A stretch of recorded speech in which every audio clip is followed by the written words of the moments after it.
What is going on, fight fans? Welcome to a special edition of Bourbon and Boxing, man. We had an incredible fight yesterday with Inoue and Fulton, and I just wanted to jump in and talk about that today, man. No name for this. I guess you'd call this special edition the Monster, man.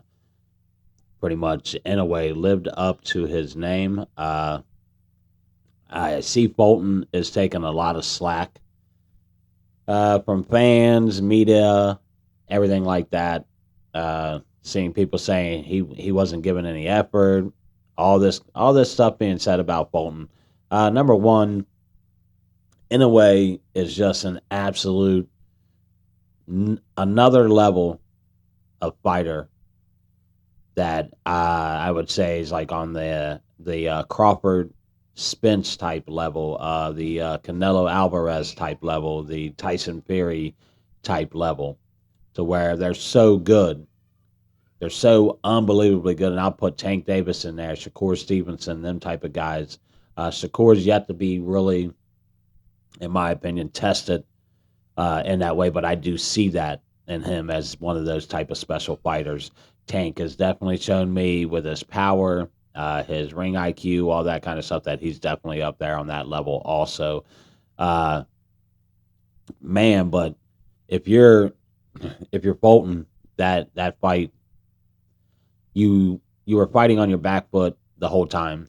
You were fighting backwards, and you could tell that he wasn't comfortable with doing it. And the difference in a way, and the difference was, I think, where Bolton was fighting backwards. Not saying that he couldn't fight backwards, but the way in a way was attacking wasn't allowing him to fight backwards, get on a bike, and kind of ride out a situation. In a way, was so fast that not only was he being the more aggressive fighter and backing him up, but he was attacking while backing him up, cutting off the ring, putting him in a corner situation, and not really allowing Fulton to do anything. And a lot of people said Fulton could have thrown more punches, uh, and that it could have been a better fight overall. I disagree, man. I don't think I saw it from the opening round, the way Inoue came out, attacked Fulton, and did what he and just was the more aggressive fighter. He was there to send a message. Uh, I think he definitely did that. I mean, he goes up to super bannerweight, and he immediately goes for the guy with the belts. Tells you everything about him. Says a lot about Fulton because there's a lot of guys who would have ran away from this fight, and no way in hell would they have put their titles on the line against a guy like Inoue, knowing that there was more of a 50% chance that you could lose that fight. And I know Fulton had all the confidence in himself that he could win that fight. And I thought, well, maybe he'll give him a fight. I knew Inoue's talent was on another level, and he's a really really special fighter. But I thought Fulton would give a little bit more of a fight, and people are saying he didn't engage enough. Here's what happened, man. He couldn't engage. If he would have engaged more, he would have gotten knocked out. Honestly, he would have gotten knocked out in the first 3 or 4 rounds of that fight. The way Inoue was countering every punch he threw, and then if he would have thrown any punches and bunches, Inoue would have made him pay immediately. His speed and countering are just unreal, man. And you got to watch the guy to understand what I'm saying. If you didn't watch that fight, go watch that fight. I'm telling you guys, Inoue is absolutely something special. If you're a boxing fan and you have not watched this guy, you are robbing yourself of watching a once in a lifetime type talent. And I was super impressed. I was already impressed with Inoue. And like I said, they call him the monster for a reason. He really is a monster, man. He gets in that ring. He's super aggressive, and he attacks, and he attacks, and he attacks. What is next for the guy? I mean, you jumped up to super bannerweight, and you immediately took all the belts in that division. Or not all the belts, but he took two of the belts in that division.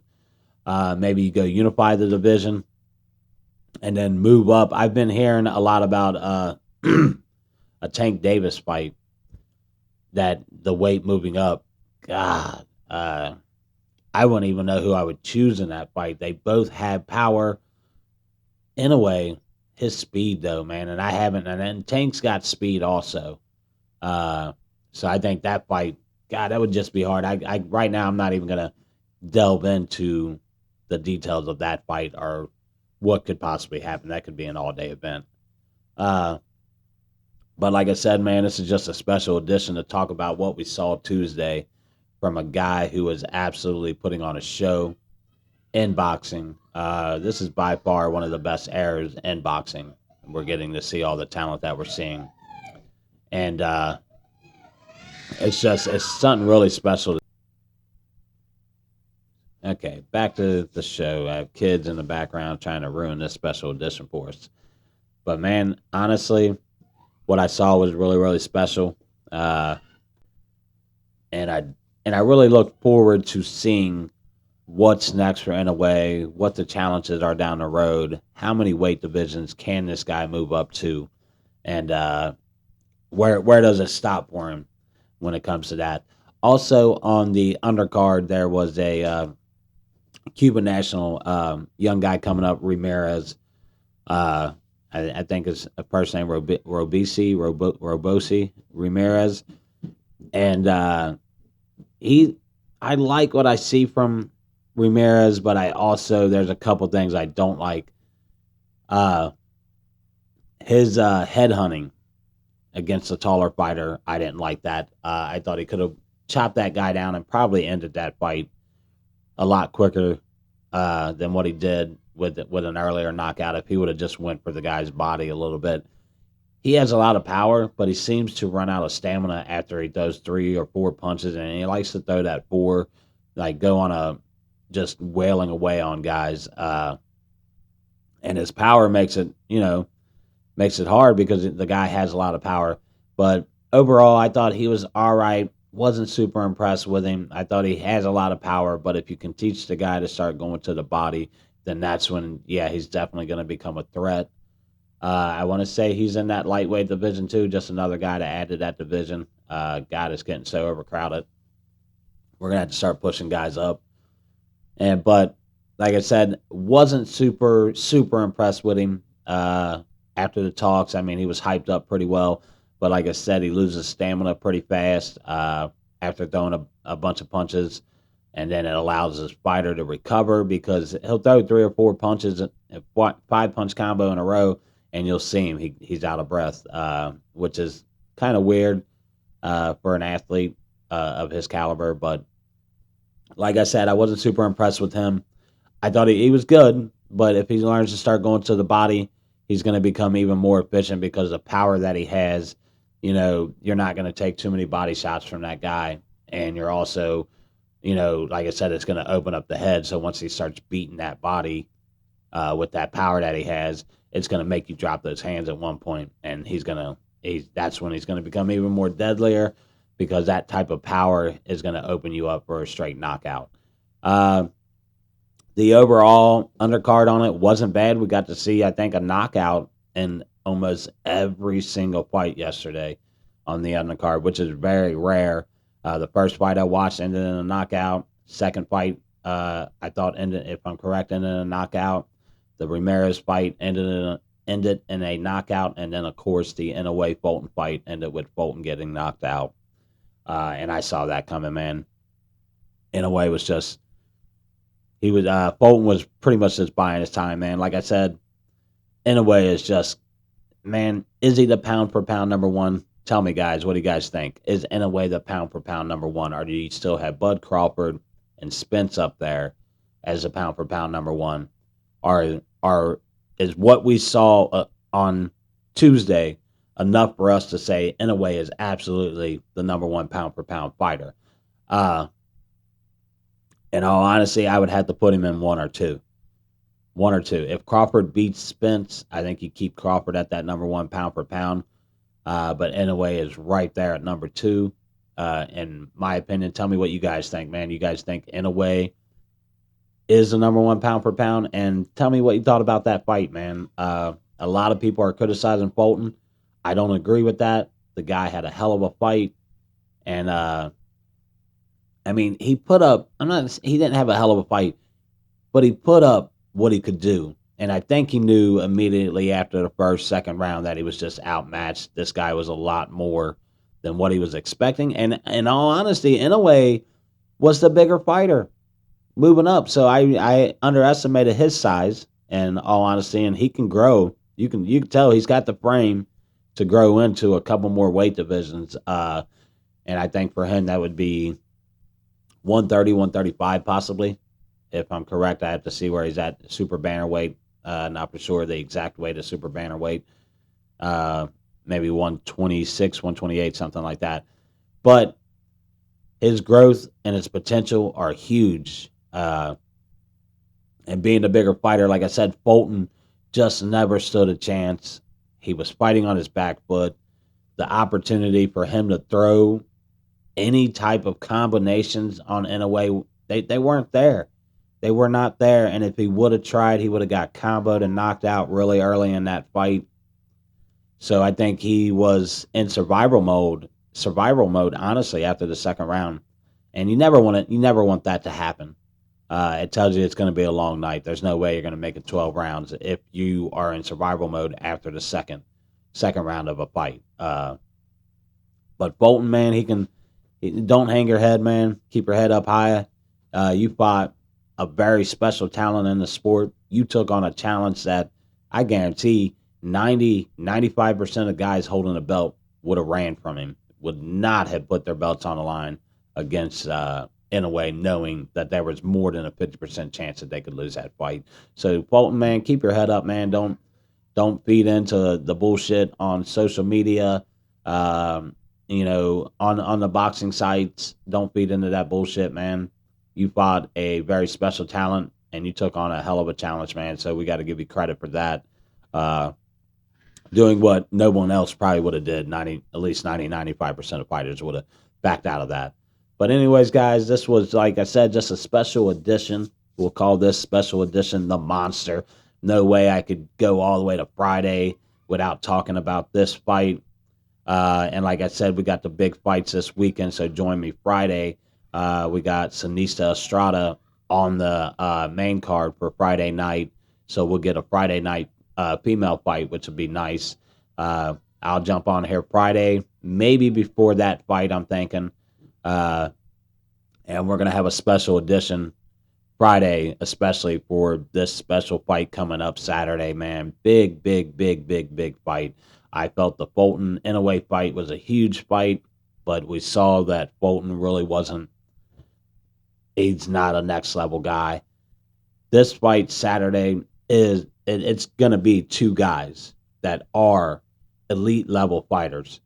So that's going to be the fight of the year, in my opinion. And I'm paying for it.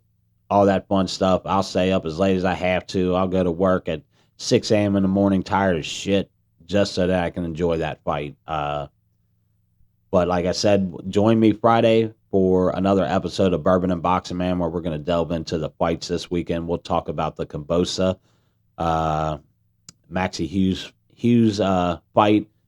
They're calling it a robbery. Once again, judges, promoters, people who got their hand in the piggy bank jar, the Kambosa piggy bank jar. They got a lot of money invested into that guy. So obviously, if it came down to a decision, there was no way they were going to let Maxie Hughes get that decision. And that's where, as a fighter, maybe you just got to do a little bit more in that ring to get that knockout so that it's not left in the judge's hands. But we'll get more to that on Friday, man. Delve into that and some more boxing reform, man, because if this doesn't speak it, and then,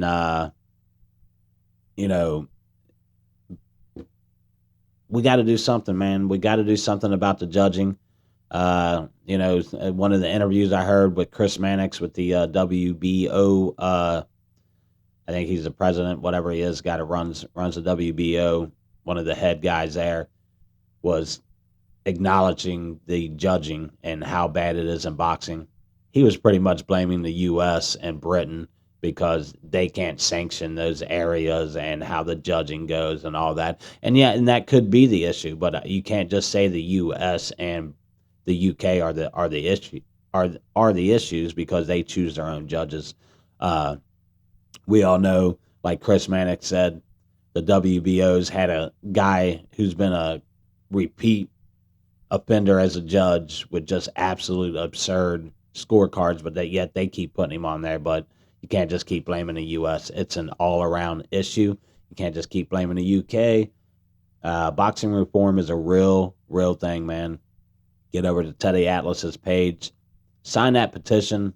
Let's get a committee going, and let's get these fighters smart enough to start unionizing in the sport so that guys like Maxie Hughes, who just took a loss, and might take him 2 years to bounce back from this, to get back up to where he was in a contender spot, because of bad judging. So let's do a union to where these guys are protected, to where that's not just going to ruin this guy's career now, or pretty much end his career because he's higher up there. He may never get another opportunity for an eliminator fight or to be in that talk of even contending for a title. So let's get some boxing reform signed. Like I said, I don't want to go too much into it. This show was basically about the Inoue Fulton fight. Loved what I saw from Inoue. Next level. Tell me, guys, is he a pound for pound number one? Let me know your opinion on that. And like I said, thanks for joining me. This is Jeff, Bourbon and Boxing, special edition, The Monster, baby.